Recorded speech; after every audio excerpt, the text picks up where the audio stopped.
Welcome back to the Dean Rogers Show. Today we got another episode of Deals with Dean. And today I'm going to talk about a deal that we had under contract that quickly turned into a daisy chain nightmare. You're not going to want to miss this, so stick around to see how this happened. Let's go.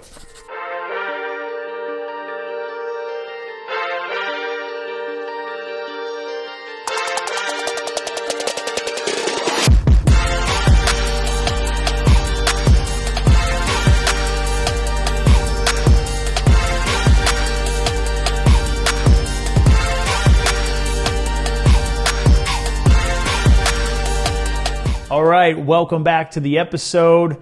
Make sure you like and subscribe. We'd really appreciate it. Helps support this channel.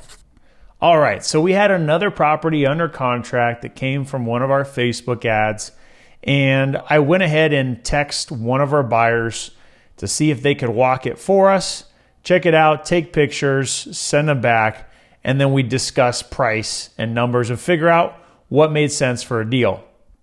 Now, after thinking about the numbers and what felt like a fair price, we went ahead, sent it to our buyer on what that deal would be, and we ended up locking in a price that was going to give us a $40,000 assignment. So I was feeling pretty good. This is a solid deal. I had also texted a couple other buyers on the side, just letting them know that a property was coming up, but ultimately decided to lock in that deal because it felt good. And it was a buyer that we'd done many deals with before, so there was no need to, shop it around and try to get highest and best. This buyer was going to be using a hard money loan, so we needed 2 weeks to close.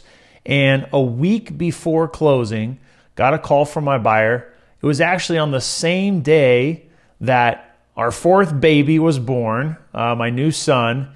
And I got a call from the buyer, just got done pulling an all-nighter with the wife. And he said that he wanted to assign this deal to another end buyer. Now, this is a buyer that I trust, I know. I really had no problem with that. Obviously, their intent is to make money too, and I have no problems with them assigning it if the deal is going to get done and there's no problems. So I asked him how much he was going to be assigning it for. He said $20,000 above the price that we were assigning it to. Now, that's awesome, Kudos to him. No problem with me. Everybody's got to make money. And for me, that was no issue. So I thought about what's the easiest way to handle this. I'll go ahead and send my buyer a co-wholesale contract where it shows all the normal terms of the assignment contract, but it shows a line item for my company making $40,000 and his company making $20,000. So that is ultimately what would show up on the closing statement for that end buyer and how we would be paid out at close of escrow. So I said, sure, no problem. I'll create that contract and I'll send it over. Now, what I did wrong was I assumed that my buyer, who I'd worked with many times before, personally knew the end buyer that he wanted to assign the deal to, and that's where my mistake was. Maybe he caught me when I was sleep deprived and was tired from that new baby being born. But had I really thought about it through a little bit more, I would have realized before we do this, let's find out who this end buyer is. Do I know them? Have I talked to them? I want to have as much control of these new variables as possible. And so that's one thing that I didn't do. So I sent the contract, and a couple hours later, I got a call from another wholesaler that I know, picked up the phone, and he said, dude, I see you guys have this deal under contract. I just had it sent to me, and I'm looking to wholesale it. And finally, the dots connected, and I realized that this wholesaler was the end buyer that was talking to my original buyer. Now, if you got confused there, this is what a daisy chain looks like. It's one person to another person to another person, and it starts to get messy. So I'm talking to this wholesaler, and he says, dude, you should have just let me know from the beginning. I got two buyers who want this deal for more than I was sending it out at. And had I just gone to him, then we could have cut out the middleman, which was, my original buyer, and he could have made more money. So pretty quickly, I started to get frustrated because what ultimately happened was my original buyer was talking to just another wholesaler. And this wholesaler was pretending to be the end buyer, saying that he had cash, was ready to close as soon as humanly possible. And that was not the case. The only reason I was interested in entertaining this situation and having basically the green light to my original buyer to assign this deal rather than closing on it themselves was the fact that there was still another week we needed to get through the whole process with the hard money lender to close.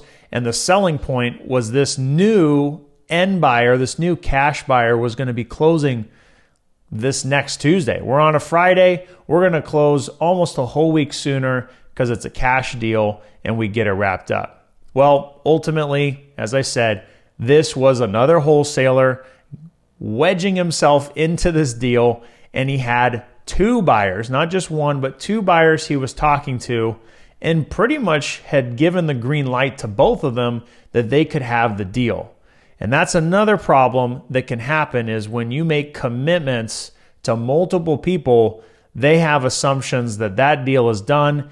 And if they really wanted to, they could take legal action to try to encumber and lock up that property to prevent it from moving forward because they have what they understood as an agreement to move forward and do that deal.